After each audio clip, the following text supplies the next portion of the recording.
So it's a pleasure having you today. Thank you for coming in.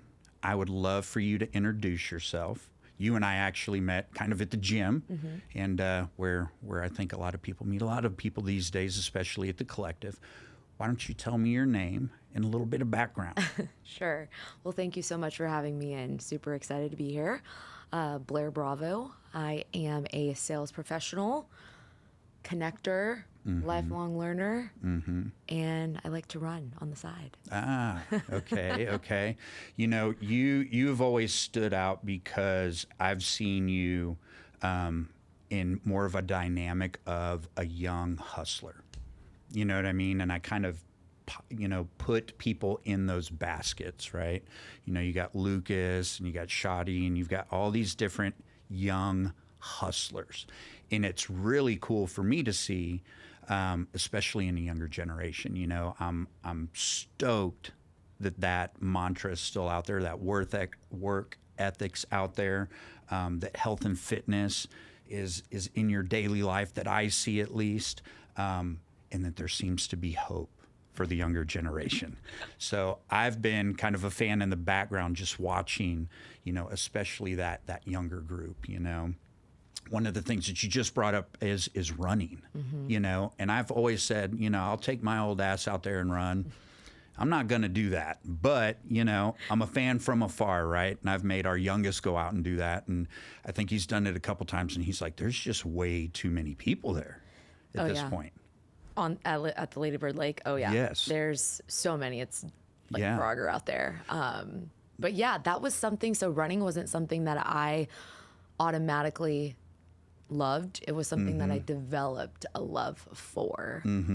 Growing up with sports and all the things, played basketball, the suicide drills and all the things. Yeah. And was seen more as punishment rather than enjoyment. Exactly. If you're not running, I never understood, if I'm not running to something, what was the point, right? I never played soccer. Our two youngest loved soccer, but again, I looked at that and I went, that's a lot of running. I played football because I like hitting people. Yep. So that was a little bit different. But Saturdays, tell me about Saturdays and you guys that get together. Again, it seems like a younger group that's, got health and wellness on the mind and hustlers for the most part. Tell me a little bit about that group that you're involved with and if you actually enjoy running now. So, well, the first thing you have to figure out is what run club you're going to go to on Saturday because there's Are there multiple? So many. There's, oh my gosh, so many different ones. I can't even, at least 10 off the top of my head. So, gosh, the first one that I ever went to, I think, was Cool Down Running. There's one Raw Dog that I'm sure lots of people have heard about. That's the really, really big one. There's Endorphins. There's an endurance run club through Red Rocks Church that I love going to. So I think it's first figuring out what one you're going to go to. And then what I love about it is that you start seeing people in different environments. So for example, I'll see people at Run Club. I'll see them at church. I'll see them here at the gym. I'll see them, where else am I? Coffee shops, all the things. It's not like I'm going out to the bars, but maybe sometimes I do. If I get a wild hair, but it's fun to see people that care about fitness, wellness, bettering themselves, connecting in one place. I think for me specifically, and again, I'm still on my running journey. I'm actually training with a friend of mine for the marathon this year. Did the half last year, and that was a big accomplishment just for me to complete that. Obviously, being at Collective, we're around so many professionals that, either do this as their main job or train other people. So I'm also been learning from the people that we're around here at this gym. But going back to your comment around developing a love for it, it really started in 2020 when all the gyms closed. We Makes sense. no other thing to do. So my friend and I in Atlanta, we would just meet every day after work. And I could not run a mile without stopping the first time I did it. And did not like it. And then we just kept doing it. Became something that we bonded over. And now I just can't live without it because I process my day through running. Is that therapeutic almost? It's your time? Yes. To gather your thoughts and everything else? Yeah, and just kind of anything that's gone,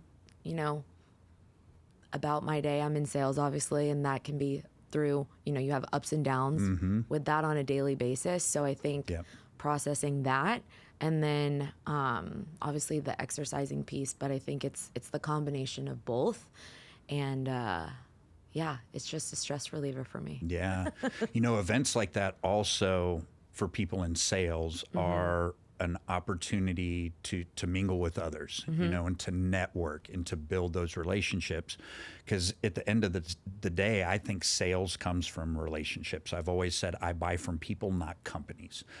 If I have a salesman that I buy lumber from, if he transfers to a new company, I go with him.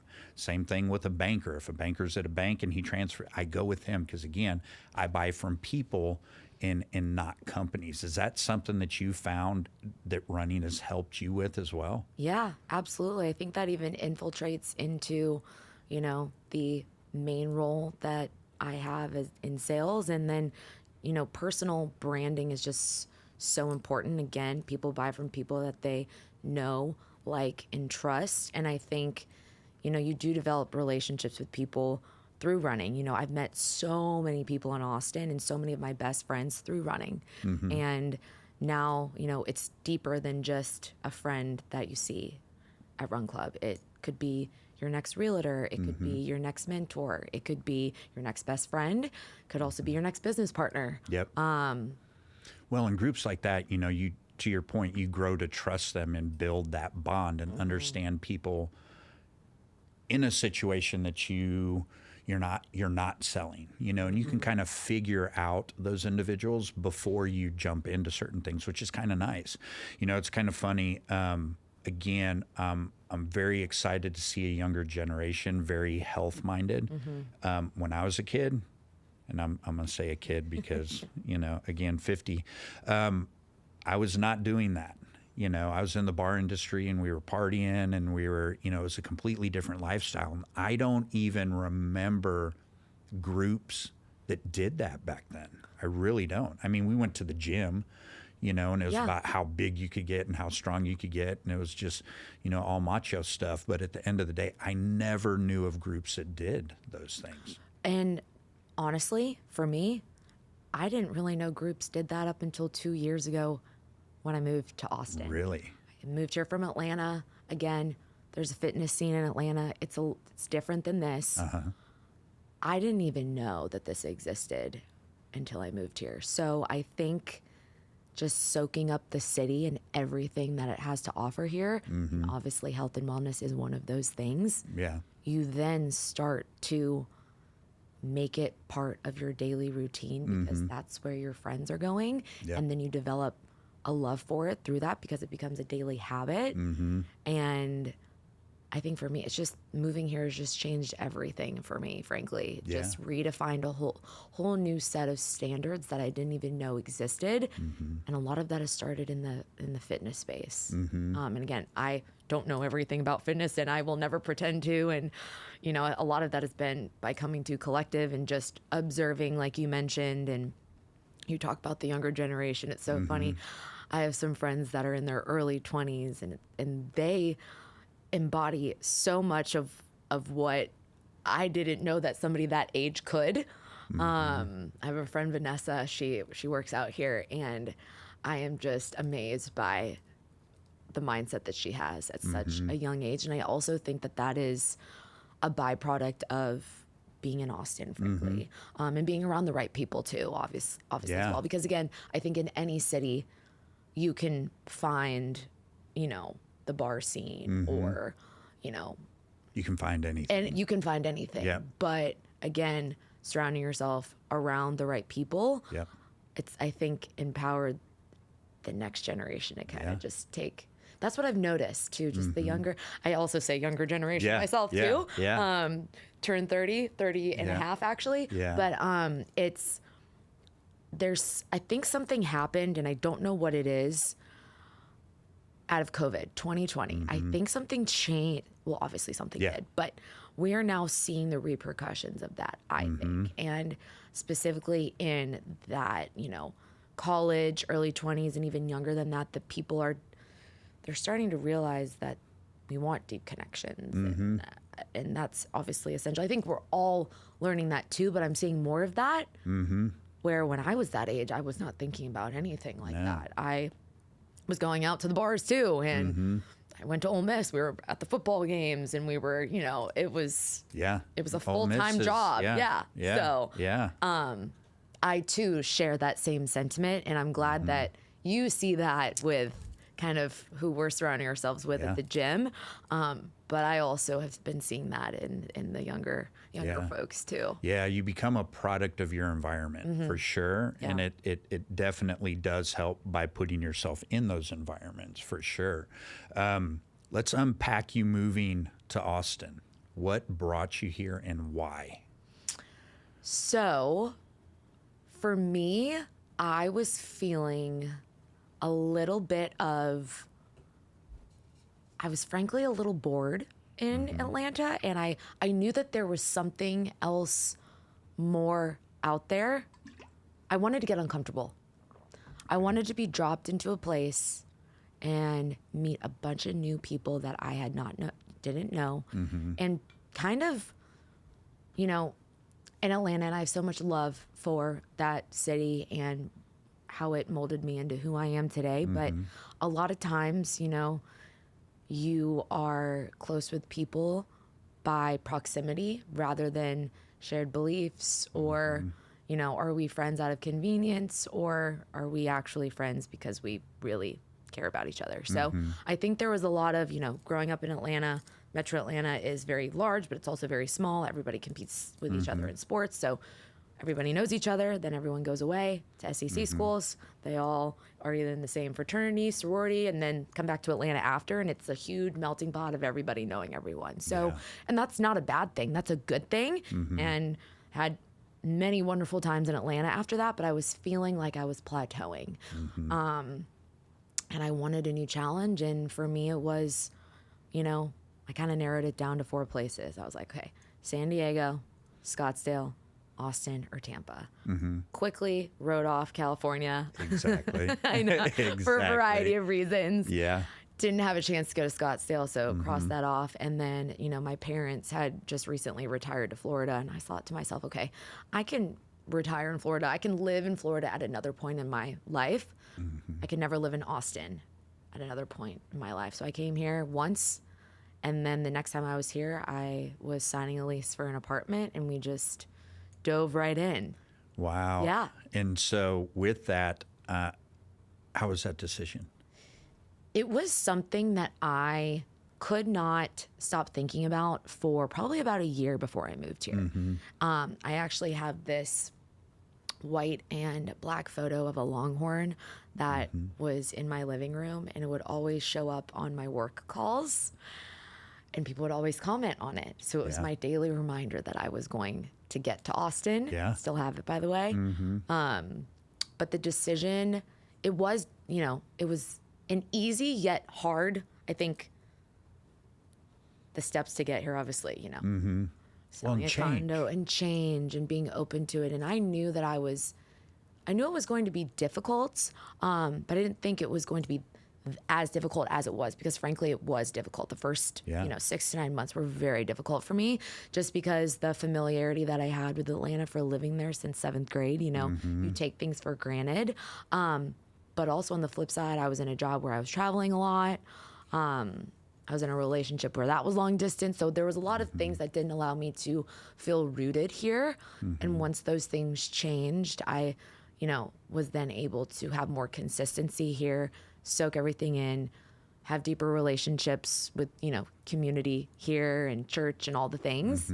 And now I never want to leave, and I love it. So yeah, that's awesome. Yeah, it's always interesting to see what brought individuals here. And it's a huge entrepreneurial city as well. Very young.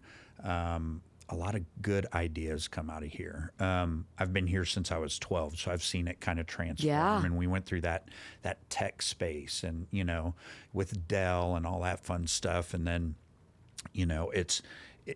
it's a melting pot of good ideas. And if you're entrenched in that environment, it only breeds more, right? Yeah. You know, and especially from the sales side, you know, that's something that I've always told my boys as well, is if one of you guys can get in sales, it's a lost art. Being able to communicate with individuals any other way other than text or email or something like that is huge, and will be, you know, you can make a ton of money. Yeah. Just by communicating. And it's a key differentiator too in a world of behind the computer, less face-to-face interaction. So I share that same sentiment. I would give that exact advice to my kids. But I couldn't agree more with the comment around taking a sales role. So like I mentioned to you before, I was a teacher for 3 years and then got into sales in 2020 and had no idea that I would end up in that seat, nonetheless, in some cybersecurity software role, because anyone that knows me, I am not great with technology, but I love people and I love communicating and solving problems. So it was really taking what I was doing in the classroom and creating specific plans for those kids with special needs and applying that mindset and that framework in a sales role. And to your point with the advice to your kids, I am going to tell my kids that the first role that they should have is a sales role, because you learn so much about yourself and business strategies, and just you learn so much about yourself, but also what's out there too. And you know, you'll learn really quickly if you're not meant for sales too. But the effective communication piece that you spoke about, I think it's huge. It's huge. And also listening. I find myself, you know, I like to can chit chat all afternoon. You and I have, you know, had countless conversations, but I think listening to listen rather than listening just to speak, to say something, is so important. There's a huge difference in that, for sure. You know what I mean? Yeah, absolutely. Let's step back to your days in teaching. Okay. Tell me a little bit about that, because I didn't know that. Okay. So I would love to hear about that, and then what the transition was. Okay. Sure. So I went to Ole Miss for undergraduate school. My major was special education and curriculum and instruction. Got my master's in that and was a graduate assistant as well. So very much thought that I was going to stay in that field. Wasn't sure if I was going to stay teaching. I taught third grade special ed. Wasn't sure if that was going to turn into a principal role or, you know, something else within education, but never thought I would leave. But I'm very competitive by nature. And I quickly realized after the first 2 years of teaching that it's not an incentive-based role. It's a tenured-based role. And obviously you know that going into it, but I think for me, I had to feel it and go through it in order for it to really be impactful for me. So while I loved teaching the students day to day and seeing their growth over the course of the school year, there was something that was nagging at me internally. I thought, this can't be it, frankly. Like, this just can't be it. There's so much more life to live. There's talents that I know I have that I'm not utilizing appropriately. And frankly, I'd like to get paid a little bit more while we do it too. But it actually took a year for me to really exit the classroom. I had a woman next to me that our students used to go to her classroom for just extra support. And she caught me one day after school and she said, you either need to get into sales or you need to get into medical device sales. I'm happy to introduce you to my husband. He works at Microsoft. You know, he'll be happy to give you some training around how to conduct yourself in an interview, because I had no idea. I had no idea how to position the teaching skills into the skills that are needed for a sales role. So long story short, ended up, well, this is actually a really funny story. So at that same time, my parents were selling their house in Atlanta, and they don't have any social media. My mom came to me one day and she says, can you sell all of our furniture on Facebook Marketplace for us? And I was like, okay, sure. You're going to cut me a fee or what? Just kidding. They're like, no, we paid you another way. You know, college, all the things. But anyway, so this family comes over to their house, and my mom calls me after, and she's like, the nicest family came over to our house, and your father and I had an hour conversation with them just around business and life. And long story short, you know, it came out of the conversation that, you know, our daughter is looking for a sales role. And it ended up being the SVP, George Hanna, I will never forget his name, of SecureWorks. He said, have your daughter reach out to me on LinkedIn. Mm-hmm. So I reached out, gave him a phone call. He said, listen, I actually would like for you to have a formal interview with us. So this was during COVID. So I actually had COVID during this time. I was sick as a dog. I'm like, I have to get out of teaching. I have to take this interview. We're going to fake it till we make it. So I get on the Zoom call. It's him, someone from his legal counsel, and then one other person, just some executives. For the first time I've ever spoken to any sort of executive ever. After the interview, they're like, we want you to formally apply. I apply. Come to find out, one of my friends from Ole Miss was on the team that I was applying for. The hiring manager that I ended up getting connected with, his wife was a teacher and had recently exited the classroom. Mm-hmm. I don't know about you, but for me, this was like a God wink situation where like all of those things had to align for me, and God was really looking out for me in this situation. So long story short, I said, listen, I will outwork anyone on the team. I don't have the experience, but I will outwork everyone else on the team. And that's exactly what I did. Gave me the offer on a Friday. I had to call him back because I said, what did I just agree to? I don't even know what the salary is. I just said yes because I was so excited. But yeah, that's how it was. Facebook Marketplace, you know, connecting. And honestly, through that period of time, it was the role had actually been eliminated, or it had been given to somebody else, which I found out at a later date. Her name's Alyssa. She and I ended up being buddies during our onboarding time, and we started developing a really great relationship internally, and she came from a different industry as well, and we just kind of attacked the new role together. But to answer your question, really interesting transition, and especially from the teaching side too, where, you know, I think I gave my resignation 2 weeks before the start of the school year, and that is a huge no-no in the teaching space. Oh, is it? It's, you know. Well, yeah, because you sign your contracts in February before, and I know they have to plan for the year ahead, and they have budget cycles that they have to align for. But yeah, so I walked into the principal's office and said, I have an opportunity that I cannot pass up. Please accept my resignation. And I'll never forget the assistant principal. They were very gracious and very supportive, but she did say, you know, you'll be back in the you'll be back. And in the back of my head, I said to myself, I will not be back. I'm not. Yeah. So yeah, 2020, that was the year that, you know, crazy for the world, but for me, the best year, pivotal year. Cause I think that I was thinking about it on the drive here. You have pivotal moments in your life. That is one of those. Yeah. And especially then it forced you to make decisions probably outside of your comfort zone, right? At the 100%. End of the day, just because we were put in positions that we've never been in before, you know?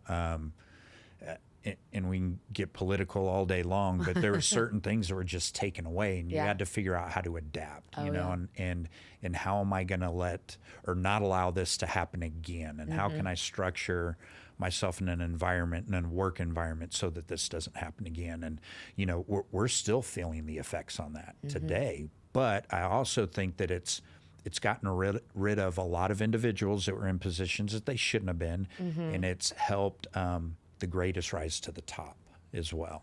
You know, so that's something that's pretty cool to see. I agree. So I think a lot of positive came out of that negative during that time period as well. I couldn't agree more. So it just made you restructure. Yeah. So, and it forced you into those areas of uncomfortableness. Yes. For sure.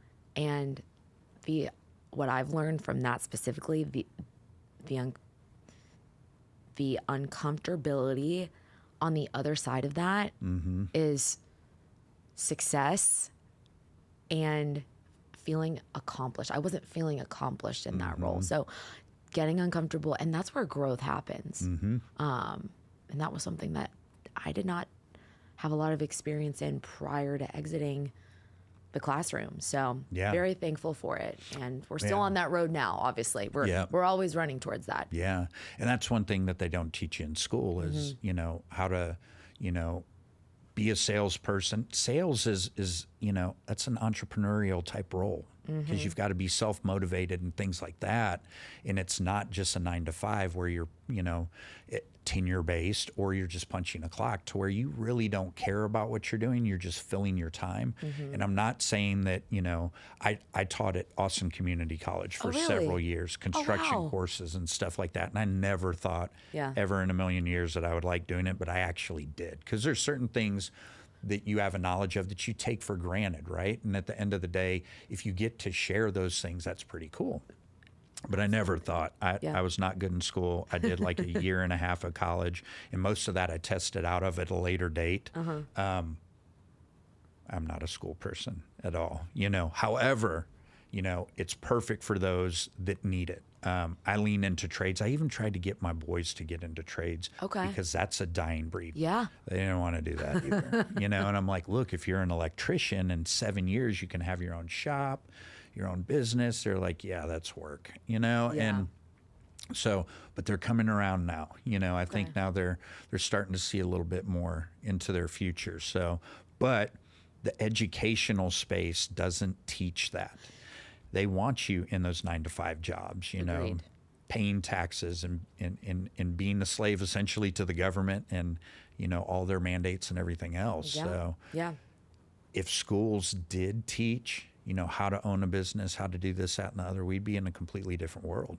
Absolutely. Did you hear about this school in Austin? And I forget the name, but they have, it's business focused. No. And also there's a component of AI within their curriculum where they do have 4 hours a day of, you know, regular school curriculum, but a lot of it is around building their own business, which I think is really cool and exciting, especially for students. You know, I even saw it from the special ed lens where, you know, there are a lot of gifts with, you know, students with special needs, and sometimes the classroom isn't always the best environment for that to breed success.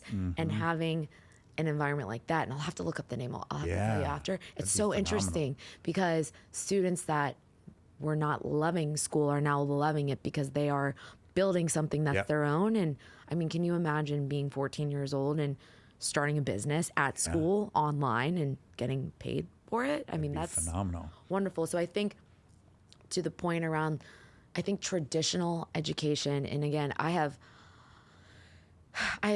pros and cons in my brain around the benefits and just all the different things of the pros and cons of that. But I think a lot of education outside the classroom and on the job training, and obviously we talked about it earlier, you know, conferences or doing things that are specific to your niche, like we talked about with, you know, the cybersecurity sales piece and just learning outside, you know, I think it's not a one size fits all, I think. Absolutely. So. And the more options that are out there, the better it is.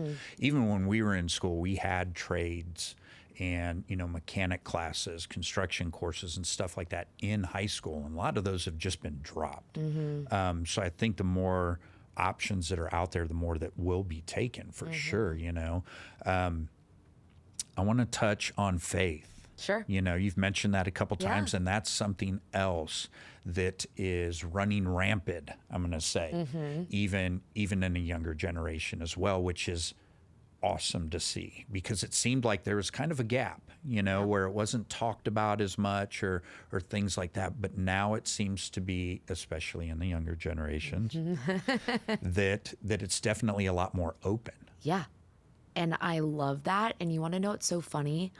I was raised Catholic. I went to Christian private schools all my life.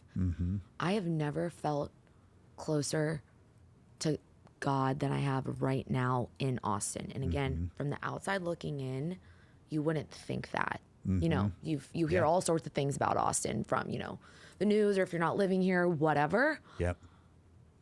It has absolutely redefined, you know, my relationship with the Lord, and I'm still on that journey of figuring that out, and that is a daily practice, of course.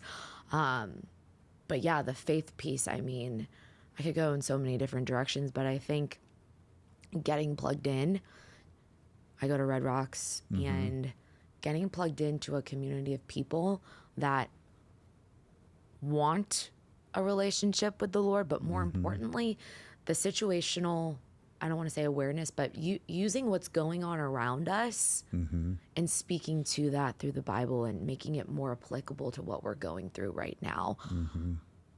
While I will always have a love and respect for my Catholic faith, that is something that I was not getting, that I was needing. And I wanted to be around other people that were my age, that wanted that, needed that, were running towards that. So I think, I've never been in a Bible study until this past year. That's awesome. And we meet on Mondays, and it's with like 5 girls that all of them go to Collective, actually, which is insane. Wow. It's wonderful. Have you noticed that the Christian group at the Collective is huge? It's huge. Yeah. I didn't mean to interrupt, but go ahead.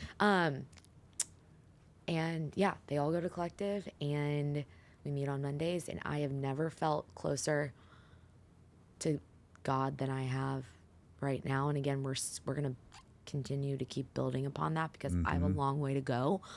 But I think just having that accountability as well, and being vulnerable with people that you trust. Because I think a lot of times, because you have the other side of the coin where, you could be for me specifically, I'm not going to run towards a Bible study where there's 25 people that I don't know. I have to feel safe, because the things that we struggle with or things that we're going through, I want to know that is, and not to say that there's anything bad about large Bible studies. They're phenomenal. But for me specifically, being around girls that I know and trust, and I also see out that are also walking in parallel with what we're learning on a weekly basis too. That's huge. That's huge. And that almost even kind of correlates with that group of individuals that we're around all the time. And there's no age limit at that point, who are constantly trying to improve, right? So it almost seems like that would be something that just falls into place, It's like a non-negotiable. It's just part of it. It's just part of who people are.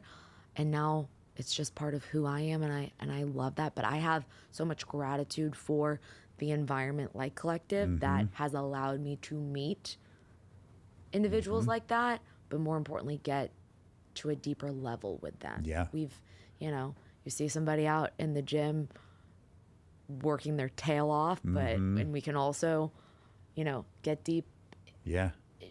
Literally, I kid you not, I was on a run the other day. My friend Vanessa, calling her out. We were praying during our run for our friends. I've never done that before. Wow. I've never done that before. I'm like, okay, when are we going on a run again? When are we praying again? It's just really cool.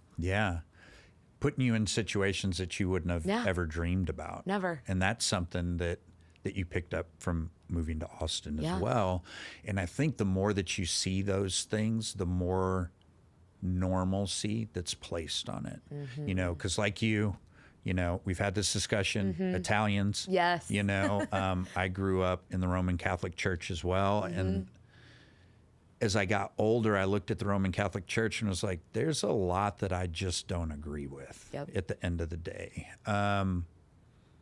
While I still believed in God and had a relationship with God, there were certain constraints that I looked on that and went, that doesn't make sense. That doesn't sound like God would want this, And so it made me look outside of that into Bible churches and things like that, so that you could actually learn from the Word and get different variations or takes on a verse, because you and I could read the same Bible verse and get 2 different thoughts on it, and just by inflection and tone or something like that, we're going to get 2 different opinions on it. Absolutely. So I love hearing opinions, in learning, which is a lost art as well. At the end of the day, you can take what you want and leave the rest, but that's kind of maybe similar,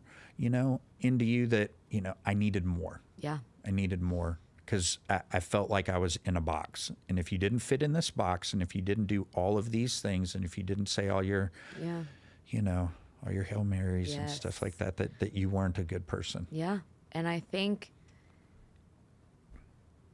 being more open about where you are in your faith, and that is not always accepted in the Catholic faith. And again, this is not to speak poorly of it.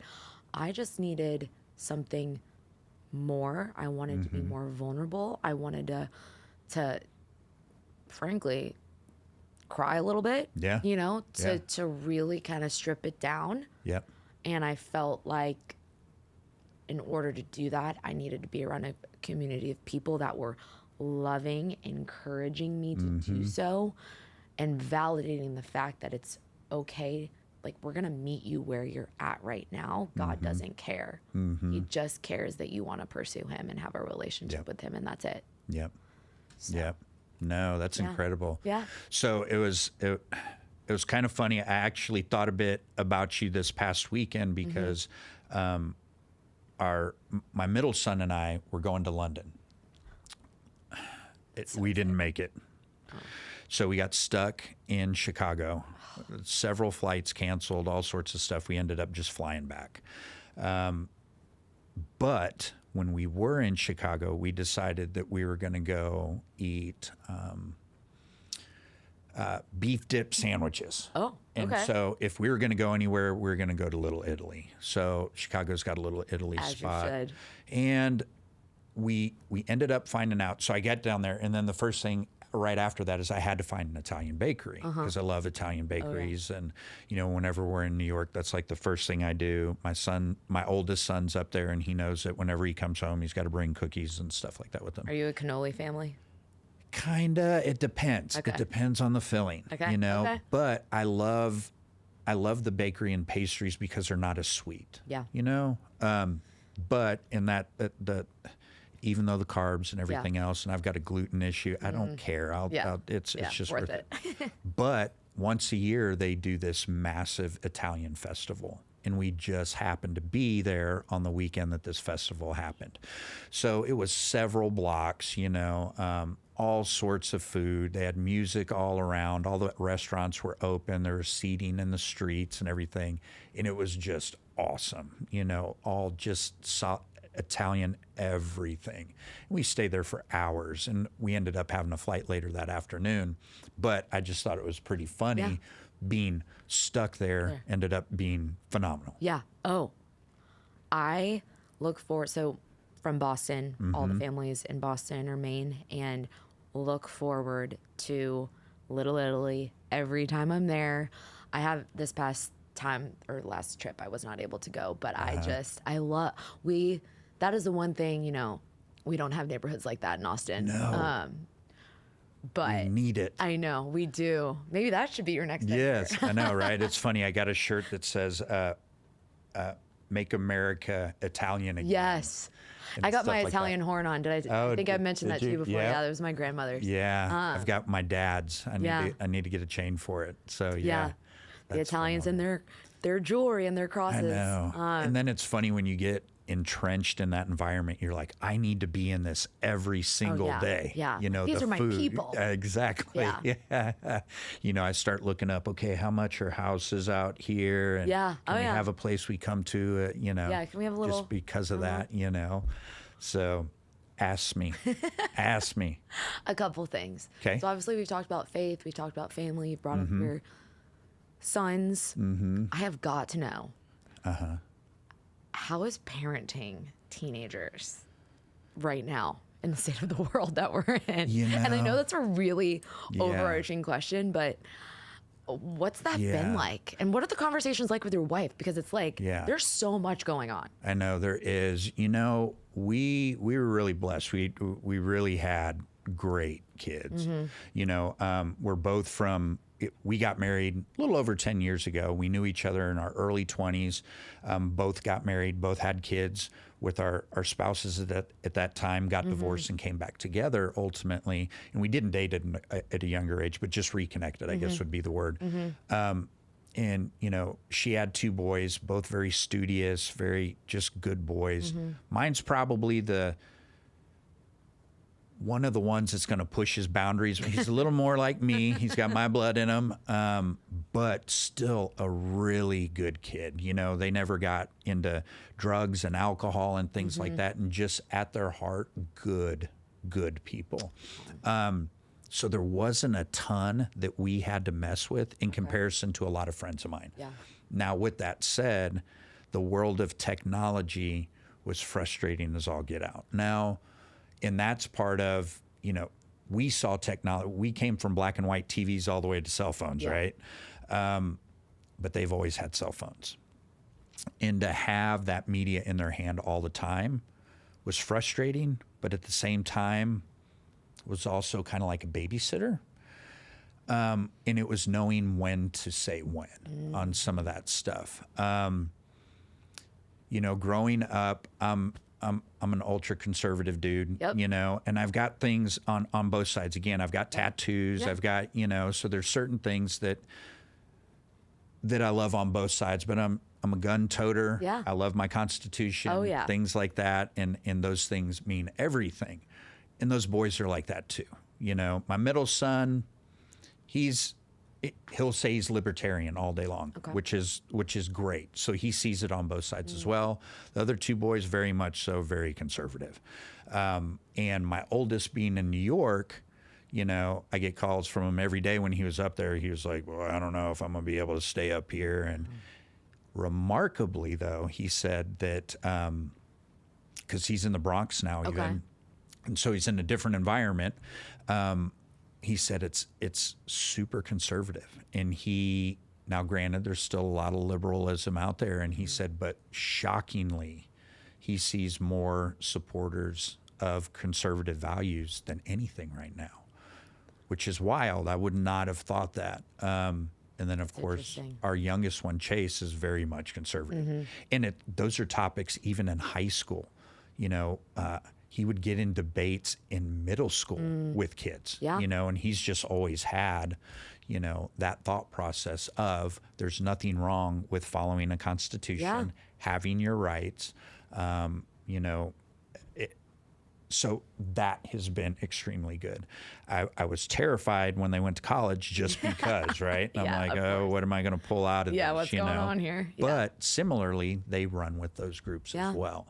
So it's been nice to see.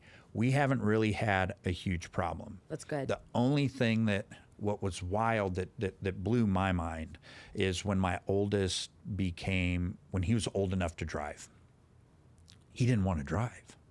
And I'm like, what are you talking about? He didn't get his driver's license until he was almost 18 years old. And I forced him because I just said, at this point, I'm not taking you anywhere. Yeah.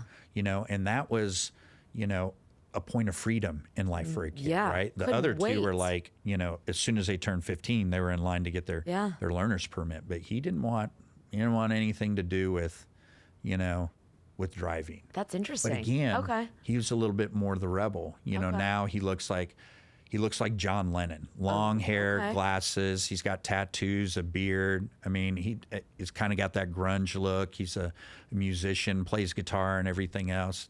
Good-looking kid, you know. And I look at him, and I can't complain about it, right? Yeah. If I had to pick the one thing that any one of the 3 did that was like the worst thing, I would have to say my oldest on his 18th birthday during lunch in high school went and got a tattoo. Oh, just casual on lunch break. Yeah. He had it planned, and it was just a small tattoo, right? Okay, yeah. And he did it because he could. And then I told him... I don't think that's that bad. I don't either.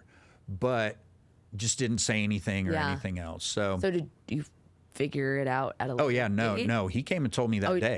Guess what I did during lunch? And more than anything, I was just like, at least just tell me. We're very open as parents and stuff like that, and they come to us with everything. There's nothing that's hidden. But I said, if you're going to do anything, don't get any neck tattoos and don't get any hand tattoos. You know, again, chest is covered. I've got a ton. With my oldest, I really wanted him to have some structure. And one of the things that I was trying to push was possibly him going into the military. Okay. He's a brilliant kid, but just needed some direction and some structure. And so because I pushed that, his third or fourth tattoo was a big hand tattoo. Oh, there we go. And I was like, there it is. Here we go. And there's the rebellion, you know, and that's kind of stuff that I would do. I was more of the rebel, even more so. And he saw that and he's heard stories. And so he's like, well, it's okay. You did it. Yeah, you did it. I can do it. Yeah, exactly. Yeah. So, but really, those were the toughest things we really had to deal with so far. Okay. I want to know about you. What did you do rebellious as a kid? That's like the one or two things that stand up that, you know, when later on in life, your parents will always bring up. You remember that time when? Oh, yeah. There's one a couple. There's a couple. Yeah. The one that sticks out the most is when I had just gotten my permit, by the way. So, right when you know, the excitement behind that. Old. Yeah. Yeah. And I was lucky enough where my parents let me drive their Tahoe, which of course has like 8 seats in it, of course. So it's like, all right, girls, let's go have a movie night. Let's go to Best Buy or where we Target or something. Let's get all the candy. Let's get all the popcorn. Get in my car. I'm driving and we're blasting all the music. So anyway, we did that. Roll up at 10 o'clock to a Target. All of a sudden, everyone's getting out of the car, and all of the girls start screaming. I'm like, oh my gosh, what's going on? Did I hit someone? What is going? Is someone getting attacked? What's going on? Everyone gets back in the car and like, just drive. And again, 16, right? I'm not asking. The frontal lobe isn't completely, connected formed at the top. So I'm like, all right, we're just gonna speed right out of here. We go back to my friend's house. I get a call from my dad. And my dad's Italian, Sicilian at that, right? And it's like every swear word in the book. What the heck were you doing over at the Target on blah, blah, blah road? I mean, veins popping out of my neck. Come to find out, the police are there waiting for you. I'm like, what the heck did I do? They're like, you were involved in a hit and run. So, long story short, we go back. I had turned into the parking spot, and the person next to me, this beat up clunker of a car, had the rear view mirror duct taped to their car. Someone diagonal from us witnessed someone getting out of my car. You know how the door opens of the passenger side? Yep. It tapped the duct tape window. It fell off. Everybody started screaming, and then we drove off. So that was a hit and run. Someone went out of their way to call the police. Come to find out, I mean, my dad knew the whole profile of this person. He's like, I'm going to this person. I'm going to beat them up. Like we're Italian way. Yeah, the Italian way, right? Yeah. But anyway, that was the I think the most profound story, because I then had to miss school. We had to hire a lawyer. It was, all the things. My parents never let me live that down. It gets brought up every time I see them, and we chuckle about it now, but they were so mad at me. Yeah. And that was pretty light. Yeah. Right? In comparison, but it was totally blown out of proportion with everybody else involved. Yeah. I always had a healthy fear of my parents, I think a little bit. Yeah. There's nothing wrong with that. Yeah. Yeah. Just because, right? And I think that that's something that's been lost. I think so. And it doesn't have to be, and to your point, a healthy fear, right? Because at the end of the day, you don't want to disappoint your parents and stuff like that, but it's almost kind of fallen off the rails where, discipline is a bad thing, and discipline is structure. It is. And people and kids need and want structure, whether they know they do or not. And they crave it, absolutely, especially, saw it in teaching. I even see it now with myself. I was telling you, the one-on-one sales coaching, that's what I've been needing. I've been needing discipline and structure and accountability. And I think to that point, with parenting, and my parents always told me, we are your parents. We're not your friends. We're not your friend. We're not going to, when I was younger, it was like, we're never just going to we're not gonna have the party house. We're not gonna, drink with you. Obviously, have a beverage here and there, family dinners or whatever. Now that I'm an adult, but yeah, it was always that healthy fear, and I always had a respect for my parents. And like you mentioned, I think because it sounds like you guys have not had a lot of, turbulence. You've had some things, of course, right? But I think that comes with open and honest communication between parents and kids. Both my parents, my mom, my dad always said, just don't lie to us. Just come, no matter what it is. We're not going to get mad at you. We just want to know. And I think that also just, that there's a reciprocal effect with that. I think it obviously establishes trust. There's a healthy fear, but also not too fearful to come to them with things.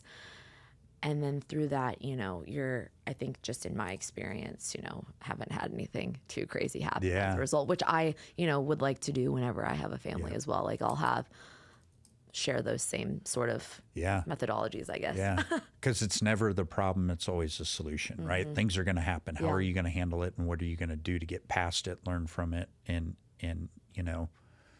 be better from it? You're always going to have things, and it's always a matter of how it's handled. I think so too. Which is huge. So, in Austin, then, I know you're running. You're in sales, health and fitness. What are some of your other things outside of that you like doing here? So, recently, myself and 4 others have started I guess it's networking in a loose term, but social performance, social accountability for young professionals. So what you're bringing up is structure. Yes, structure, exactly. Because I think people are craving more than what they're getting right now. Deeper connections. So literally our pillars are connection, development, philanthropy. And there's reasons for each one of those, but together they're more impactful. Establishing connection is great. We have a lot of that here in Austin. But what I was seeing and what the rest of the group was seeing, that we weren't taking that into other areas. You weren't taking the skills that you have in your 9-to-5 job or whatever you're doing into a development opportunity to share and help others, and also to help in a philanthropic way in the community. And there's something that happens when you have a mix of all of those 3 things together. That's really special, because not only does it establish connection, it establishes trust and then vulnerability too. And I think, that's really what community is, right? Yeah. So through that, it's a passion. I love it. I'll go to every single event that's, here in Austin, from like a health and wellness, those things are fun to me. The gap, just like what I always monitor how I feel after I, go to something or who I'm spending my energy with. And it was always, okay, I want some deep connections with people, but I also want to know what people are doing on a day-to-day basis to get what they are. The high achieving people, what are you doing? I want to know. I want to learn. Teach me. And then, because there's such a large talent pool here in Austin, we are better together. We are great when we are running our race, but cheering on the person next to us in the lane next to us, and even offering a helping hand if needed. And that's also what I found here in Austin, and also specifically within this group. Again, anytime you start something, you have to start somewhere, and it's not going to be perfect. And a lot of what we went through as a group recently has been a lot of wonderful things. But we've been exhausted recently because we've, wanted to be everything to everyone, and you can't be, right? But you have to go through it in order to understand that and come up with an appropriate plan to execute. And really treating it like a business, But anyway, through all of that, I don't know where I was going with that comment, but... Well, and you don't know what you don't know. Exactly. So you've got to get involved and entrenched in certain things. And you have to understand your bandwidth, and, okay, that worked really great, but maybe we're only going to do that once or twice per year. But what can we also be doing on a micro level to get really deep? Because, when anytime that from what I've learned, anytime that you get a large group of people together, there's obviously going to be different subsets within that, right? So it's like you have your, there's a bunch of content creators in Austin, entrepreneurs, people in sales, people in real estate, wealth management, private equity, then you get, practitioners of like, nursing and like the physical therapy, all of that, where can those people find community within what they do on a daily basis as their main role, and how can we help each other, and then, come together on a larger scale as well. But I think having those opportunities for more micro niche ways to connect, what is that person doing in sales to be really great, and how can I make some minor tweaks to apply that to what I'm doing for my book of business, right? And then also, one of the things that I've learned too is just people offering up and just wanting to help because they're in a community of people and they feel like they're part of something, right? So, I mean, we've had people that have volunteered their photography services, their content just for our group. And we're like, we don't deserve this. Yeah. What are you doing? Thank you so much. Yeah. This is so kind. But it's because they want to and they feel a part of something. And they don't want anything in return. And I think that is also key, because a lot of times, and I'm sure you've experienced this too with a lot of what you do, because you do a lot of things, people want something in return. And I think it's always a really clear indicator of, how people react after that. And it's not with your hand out, it's just, and I think obviously faith is part of that too.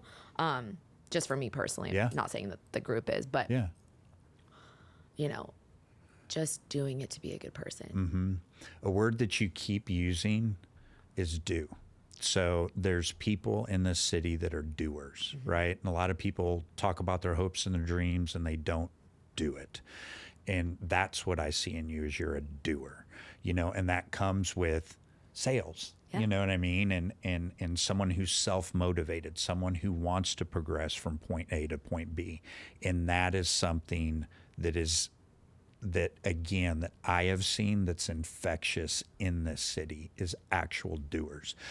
To your point about, offering things up and not wanting anything in return, that's something that personally that I have seen over the past, 10, 12 years, that has really progressed, right? Especially in the construction industry, right? Oh, yeah. You hold everything close to your chest. It's, very testosterone-driven industry. A lot of times I'll come home, or it used to be, I understand it now, I would come home sometimes and there's just a different way you talk to subcontractors. It's part of the industry. It just is what it is. And I would come home and Bristol would go, just light switch, turn it off. Yeah. You're not on the job site anymore. You're at home, you're with me, turn it off, And it's just because you didn't really do things like that, right? You're like, this is my knowledge, I'm going to keep it. I'll give you a little bit here and there, and that was about it. But I never felt complete until I realized, of course, I'm not an expert at absolutely everything. No. And it makes more sense to do things as a group or as a collective that, I'm gonna do what I do best. You do what you do best. Let's come together as a team to thrive together. Yes. And that's something that, again, I've just seen in like the past 10 years, but more so in even this younger generation. And that's what is awesome. Yeah. I never had a mentor. I just didn't. Everything I learned was school of hard knocks. It doesn't mean that I haven't learned little tidbits here and there from individuals, but I want to be something to someone that I didn't have. And hopefully they can take what they want and leave the rest, because I love seeing people succeed. Yeah. I couldn't agree more with that. And again, it's that person was meant to have that skill set that they have, and we are meant to have the skill set that we have, and it's our job to share those skills with everyone else. And there's a lot of skills that I don't have, but I know somebody that does have them, and that is the beauty of it, because they'll come to me if they need something my advice or whatever, and I can come to them, and it's this reciprocal relationship, but it's natural, not forced, and it's genuine. Yep, 100%. And that's what is the beauty in sitting back and looking at some of this. You know, one of the very first young entrepreneurs that I got linked with here was Lucas. Okay. You know, and I'm his biggest cheerleader. Yeah. And my thing that I've always said to everybody that owns a business, I would never come to somebody and ask for a discount. It does not, like, I would never go to Lucas and go, hey man, can I get these shorts for 20% off? I would never do that. And him and I talked about that, because I want to make sure that I'm supporting you in the best way humanly possible. Exactly. Similarly with, you know, with Bathwater. Yes. We order direct from them because they make the most margin, and I don't want discounts. No. I want to see you succeed, and I want to support you in that endeavor. And true friends should realize that and support that dream and that business of your friends. You know, it's different, like if we do things for clients and stuff like that here and there, but never because it's asked. No. You know what I mean? You want to. Because I want to. And so very similarly with entrepreneurs, you know, if I believe in you and I believe in your product, I'm going to pay full price for it. And I expect to, period, you know? End of discussion. So, and that's something that I think even some of them were like, what? They were expecting, you know, that. No, I'm full price, bro. I'm good. You know, how can I help you? Exactly. And that's the way. And that's the environment I want to be in. How can I help you? Period. Because it's, you know, at the end of the day, it'll all come around, but I want to see people succeed and be that cheerleader for them and help in any way, shape, or form that I can. And that's infectious. It is. You know, and I surround myself with people like that. And it's almost like a challenge or a game at that point, right? It's like, I'm going to help you more than you're going to help me type of deal, you know? But that makes you feel good. And some of that I feel does come from faith, right? No, it does. As you are speaking about this right now, in the back of my brain, I'm thinking, well, this just comes from having a really great, you know, faith and relationship, because we really are at the end. Really, if we strip all of this away, all the tangible things, money's not coming with us. We are really meant to, what is it? My sales coach even talks about this too. Freedom and flexibility to help others. Iron sharpens iron. We weren't put on this earth to walk alone.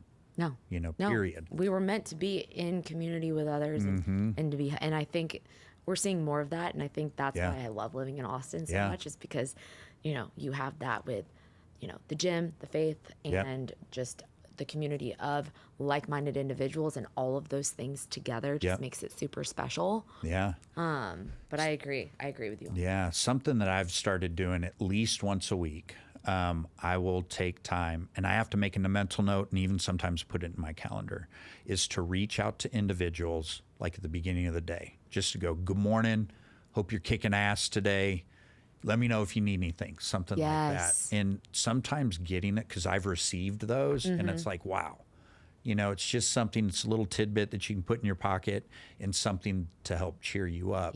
And that's something that I think makes huge differences in individuals, you know, days. I've gotten messages back, you know, from texts that I've sent out or something like that, where someone's gone, man, I needed that right then, you know, because there's something sometimes it's put on your heart that you need to reach out. Exactly. And to listen to that. It's placed on your heart for a reason. Like, I've had, even this past week, it's like, call your grandmother. I'm like, call your grandmother. Okay, call. You know, placed. Calling your mom. Placed type of thing. And it's there for a reason. And there's an energy that individuals put off. You know, I've got a couple of friends that I can almost feel when there's not a good time going on. And I can silence. reach out. It's silence. Yeah, absolutely. And I'll reach out and similarly get that, man, I'm glad you reached out. Thank you for because I wasn't going to. Exactly. Type of deal. Exactly. You know, so if you have those feelings, don't hesitate on those, you know, at the end of the day. Did you listen to the Ed Milet podcast? Well, I know that he does that. Well, that's what I was thinking. Because you speak, and you're reminding me that I now need to put that in my calendar. feel like mine is more sporadic and it needs to be a little bit more structured. And it's really good, because the people that maybe you don't hear from, or the friend that you haven't spoken to in a while, just to let them know and encourage them. Yeah. Hey, I'm here for you. I know we haven't spoken in a while, or even obviously like your close family members too, and your close friends. But I think I don't know what type of affirmations that are important to you, or whatever one's love languages, whatever. Yeah. Mine are acts of service and words. And I think... Is that how you express, or is that how you receive? I think it's both. Express and receive, I think is, that's how I like to love my friends and my family. And I think that's how I like to receive it as well. But I think, to your point, it's stuff like that where not everyone's is the same. Yep. And it's finding out what that is. Finding out what that is.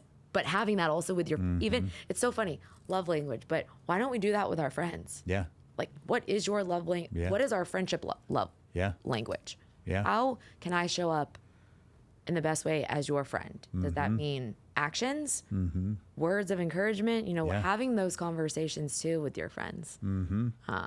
Need more of that. Yeah, it shouldn't be restricted. And that comes with that vulnerability, right?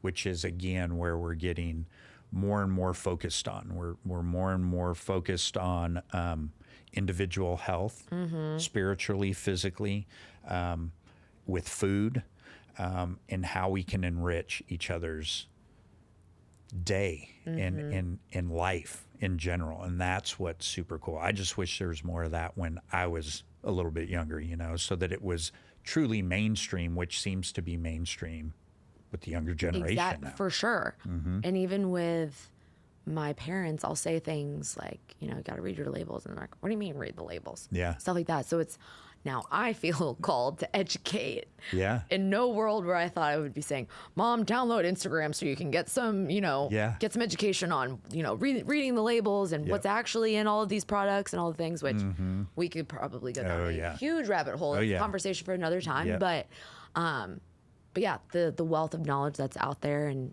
that wasn't that way even 10 years ago, is now here. But so we're shifting gears. Okay. It is a real estate and investment just question. Okay. So for someone that is fairly new to Austin, you lived here basically your entire life. Coming up on 2 years this week for me. This question isn't just for me. I think it's maybe for anyone that's wanting to buy for the first time in Austin. What advice would you give someone in my seat that is looking to buy, and how to pay attention to the market here, because it's so much different than anywhere else, and the environment right now is different than it has been. So what would your advice be, maybe in 2 or 3 bullets? I'm sure there's so much, but where would you start? There's a couple different ways, right? Okay. Number one, interest rates are hammering everybody, right? House prices or house payments are almost double what they were 4 or 5 years ago, just due to interest rates, right? So the only way that you can conquer that is to buy a house that's half the price. And in Austin, that's tough. You can't really live in Austin proper without getting to the outskirts to find those lower prices. Your Cedar Parks, the outskirts of Austin, which still are not very far. However, they're not. You're not in the heart of everything, right? The other thing is interest rates will fluctuate. And the current interest rates that we're carrying now are truly the average. The 2 and 3 and 4% interest rates, those aren't normal. But they seemed to be normal over a few years. And now we're really, 7% is kind of the average. But that will fluctuate. One of the things I always ask individuals is what is your end game with a piece of real estate? If you're buying this, what's your exit? What's your plan? Yeah. Because that's going to negate what you buy, where you buy, and how much you spend. If it's a house that you're going to buy and you're going to stay in for forever, you may want to spend a little bit more or get those things that you actually want and have to have. But that's not typically the case. People, move every couple years. And especially with tax law, you want a main residence for at least 2 years. And as a single person, you can make up to $250,000 from your original basis tax-free. And as a married couple, it's $500,000. So a lot of times builders take advantage of that because we can build a house for ourselves a lot less expensive. We go to our vendors and our suppliers and go, hey, man, this is my personal house. We've been doing a lot of business. Can I get a deal on this part? And so that helps. So every 2 years from a tax benefit, a lot of times you'll see builders building and moving. Now, granted, land's so expensive. We've been in our house almost 5 years because I'm like, where am I going to go at this point? So the end game is huge. If it's a first-time home buyer, I always suggest that very first home that you buy, to make a mental note that you're going to keep it and rent it down the road. And is that what you're thinking? That's what I'm thinking. Just the more people I speak to, like yourself, and it just seems like that's the right way to go about it, specifically here. Yeah. And especially in those outskirts, like Cedar Park and stuff like that. My first house was in Cedar Park, and it, doubled in value. You had to move there for a reason. There's someone right behind you that's going to move there for a reason as well, right? It's less expensive, but you have, like Cedar Park, for instance, you don't even have to leave Cedar Park if you didn't want to. Yeah. Cost of living's less expensive, all that good stuff. You also don't have a tax base like you do in Austin. But someone else is going to need that. And that's how you're going to help, what's going to help you build generational wealth. And that's the key right there. The generational So we're huge in generational wealth. We build a lot of small communities where we'll build 10 or 12 homes, and we want to keep a third of those, So we basically take the profits that kind of wash out any debt or equity that are on the others so that we own them free and clear, because you're never going to lose in real estate. They're not making any more real estate. And at the end of the day, that's one of the best hedges to inflation and things like that you can have, because it's always going to progress up in value, and rarely, only in massively ballooned markets will it lose. You look at most millionaires and billionaires, they've got a huge portfolio of real estate. And it's because it's like gold or silver. It's a tangible asset at that point. And so if you can continue to work the system like that and buy your first home, live in it for 2 years, find another house, set up, lease that first one, and then buy your second, and you just keep can do that every couple years, and that's how you're going to build wealth. I need to learn so much. You're going to have to give me some homework after this. No, I've been doing it a long time, so I'm happy to give it. Yes. So it was a pleasure. I know that we'll do some of these again, and I know that we can run down some other roads and go for hours. So I appreciate you coming in, and hopefully this is going to be something that you'll start doing yourself as well. Yes. Thank you so much. I enjoyed being here today. Thank you so much for having me. Absolutely.